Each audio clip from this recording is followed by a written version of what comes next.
The Sports Renegades podcast on SportsTownChicago.com.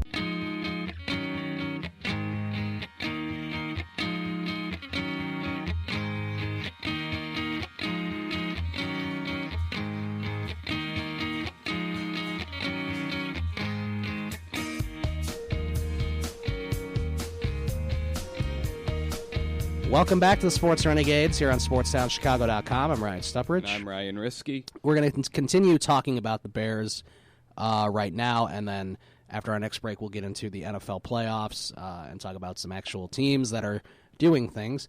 Going back to the Bears and their issues, and going back to that press conference that took place, nobody could really ask any good questions because they weren't really answering, anything well, and it seems like they like to keep things private, which is not good because we sort of demand answers about why this team is 3-13. Right. I mean, really, the things really to take away is they acknowledge that 3-13 was unacceptable, and that they think they're getting better. They hope they're getting better. They need to figure out what they're going to do with the quarterback position. And yada, yada, yada, yada. I mean, it really was just kind of a snooze fest, as Mark Giangreco put it. I mean, there were a lot of questions asked, and not much was answered. I mean, we found out Vic Fangio and Dow Loggins are both returning. Right, and I mean, I think Vic Fangio's done an okay job. I think he is probably a good coach. He seemed to have his defense under control when he was in San Francisco. And then it sort of fell apart when he left. But I think he is a pretty good coach, but Dow Loggins staying is sort of a puzzling thing. It sort of questions the judgment of either Ryan Pace or the people above him, which would be the McCaskies. And Ted Phillips. And Ted Phillips as well. Who really so I don't know. He has no business being in charge of a professional organization. It's fine if you have him leading your business operations, except he should not be a team president and CEO. That clown should have been fired years ago. Yeah. How long has he been there? Any idea? Way too long. I mean, he started out as just like an accountant and worked his way up to team president and CEO. And George McCaskey addressed the media after the press conference, and he said people, when he's been walking around in parking lots before the game, he said fans have been telling him, "We love your head coach and we love your general manager." Yeah, I think that's bull. I mean, he might be right. I mean, it seems like a lot of people. Not with the head coach. I don't think that many people like John Fox. I think a lot of people like Ryan Pace, except he forgot to mention that everyone hates your team president. Everyone, yeah. Forget about that. How about the other people running the show? The guy next to you, Ted Phillips. And nobody really seems to talk about him too much, and he's been trying to stay out of the media for a while. I mean, I think he knows that everyone that the majority of people blame him for allowing this to happen. I think Bears fans, want to give Ryan Pace a fair chance to actually try to rebuild this thing.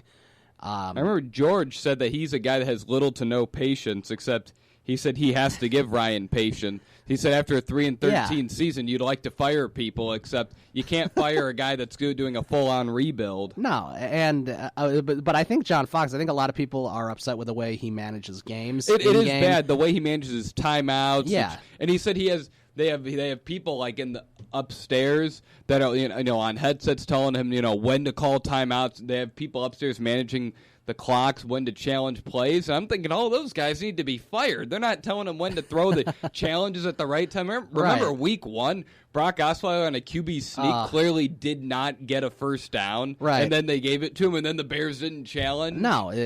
I mean, they've had issues with that for a long time. And if you have people upstairs telling you when to call timeouts, how to manage the clock, if those guys are the ones managing that, they need to be fired too, because they were doing a very poor job. Yeah, there's I don't know what their plans are as far as if they're going to do a huge overhaul, but I think Ryan Pace needs to have more control and needs to be able to oversee it, and just let the McCaskies be the owners. Just let them go out of the way, be fans like they all are, and just worry about the other stuff, the stuff that would be more important to owners, and not so much about the game, about the roster and the actual football aspect of it. I think they need to worry about the other things.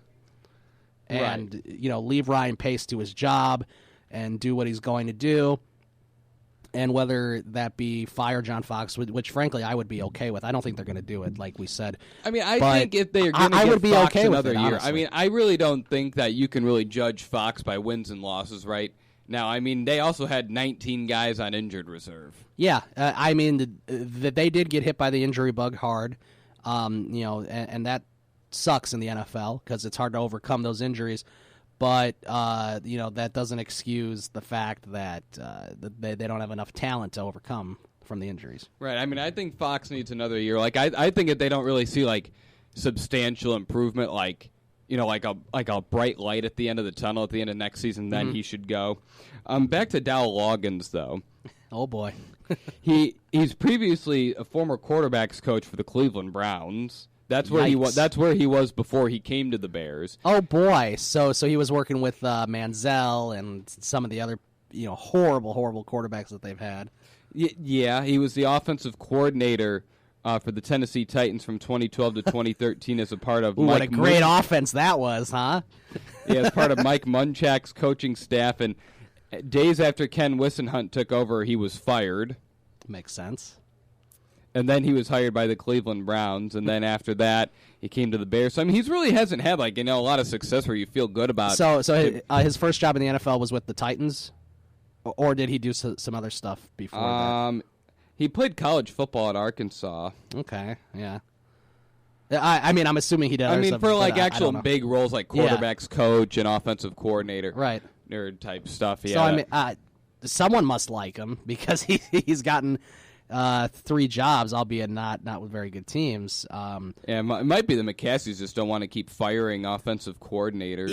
Yeah, but I mean, if he really is that bad, and it's. I mean, the thing though with the offensive coordinators is that the Bears have not found the right one. They found it with Adam Gase, which unfortunately he left. Like, they fired Ron Turner, Mike Martz quit.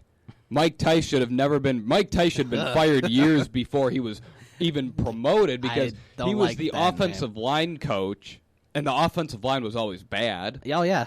So he should have been fired before he was That's where it promoted. started. It started after, Olin Kreutz left and, a lot of the other good offensive linemen ended up leaving. It just was a disaster after that. And then you have Aaron Cromer, who had a pretty good first year, and then there was all the buyer's remorse with Jay Cutler. And he's the one who leaked out all that stuff, all those stories a couple years ago. And then Mark Trestman made him apologize to the media and made Jay Cutler stand in the back.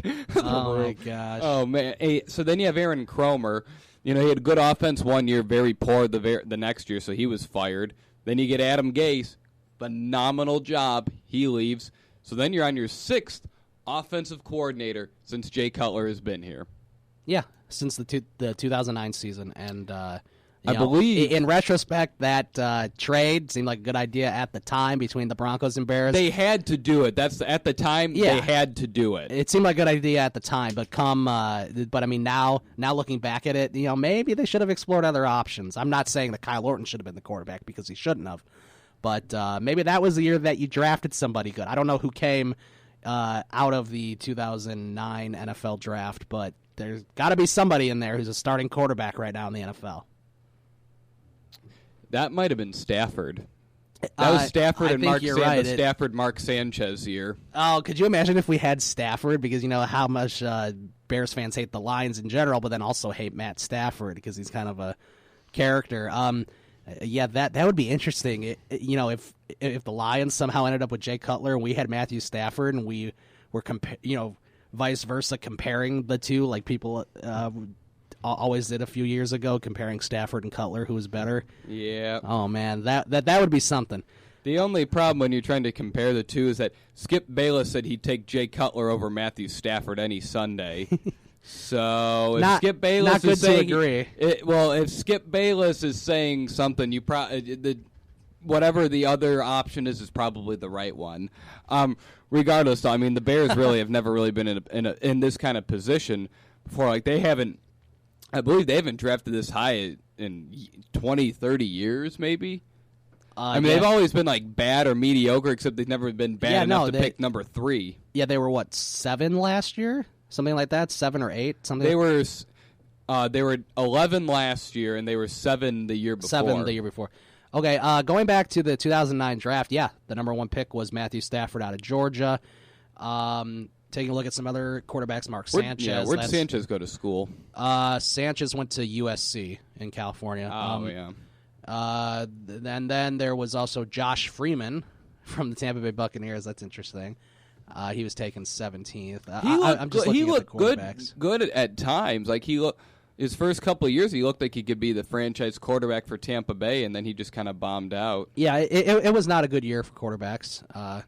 Stafford the next quarterback taken was somebody named Pat White by the Miami Dolphins. He went to West Virginia. Stafford Stafford had a great year, an MVP-like year, for the first 10 weeks of the season. Then he kind of fell off a little, and he was doing it without Megatron and without a run game because Amir Abdullah went out early in the season with a season-ending injury. And, hey, he's in the playoffs now, and the Lions have gone to the playoffs more than the Bears have in the last 5 years. Yeah, except the Lions do not have I don't think the Lions have a playoff win in a really long time. No, it's been the Bears. It's been extremely long. 1994. The Bears beat the Seahawks way back in the 2010-2011 season. Yep. And so that's about it for the Bears.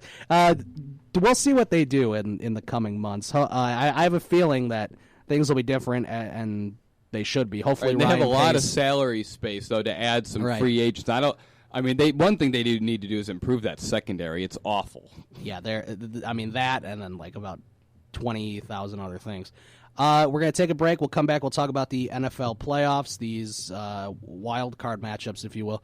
You're listening to the Sports Renegades on SportsTownChicago.com. The Sports Renegades podcast on SportsTownChicago.com.